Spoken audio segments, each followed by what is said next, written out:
Hi, I'm Susie Egan from Cottage Lake Gardens in Woodinville, Washington, and we're filming another video in the new series, Unique and Unusual Plants that Grow Well in the Pacific Northwest.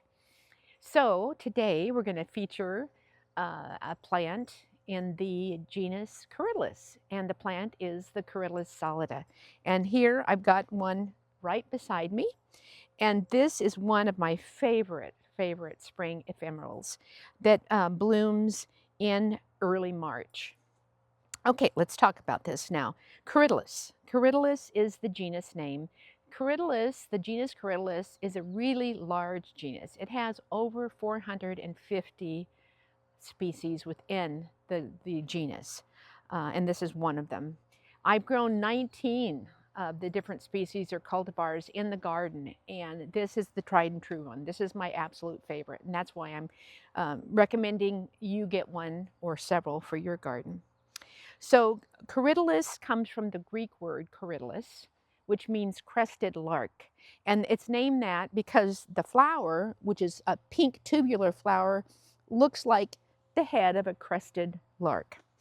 Solida, Corydalis solida, the specific epithet that follows the genus name, stands for solid. It means solid in Latin, and it refers to the tuberous root, which is solid. You can hear my dog barking in the background. So the common name is called bird in the bush, again referring to a crested lark sitting in a bush, I guess. They also call it fumort. I'm not sure why they call it that. It doesn't sound as good as crested as bird in the bush. So when you look at the plant, it's a low-growing, rounded, herbaceous woodland perennial. It's got delicate, lacy foliage, similar to like a dicentra bleeding heart. And it's got the beautiful pink flowers that come up right as the flower, as the foliage comes up, right away. It's amazing. So it is pollinated by the hairy-legged flower bee, believe it or not. And when they're attracted to the nectar inside the tubular flowers. And they actually don't come up from the opening of the tube. They actually bite a hole in the back of the tube and suck out the nectar that way. So then it becomes pollinated. The plant is actually self-pollinating, but it doesn't hurt for the bees to kind of help along as well. But once they get pollinated, they will produce seed, which is ripe usually about in May. And then it drops to the ground, and then the plant goes dormant by May, because it's a spring ephemeral. It comes up early, dies early, not permanently, just for the season, and then comes back year after year. So the seeds morph in time into these tubular bulbs, and those are what you can actually buy from mail order from bulb companies.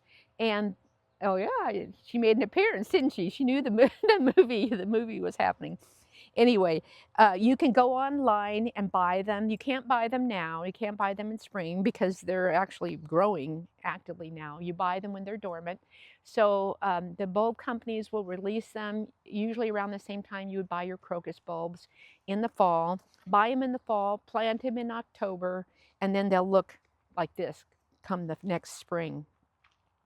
So anyway, I think that's about all I can tell you about it. It likes light shade, part shade, under a deciduous tree is perfect. They like moisture. As soon as they stop getting moisture, that's when they go dormant. So anyway, make sure that you get online and order those bulbs and have them for next year. I hope you enjoyed this plant.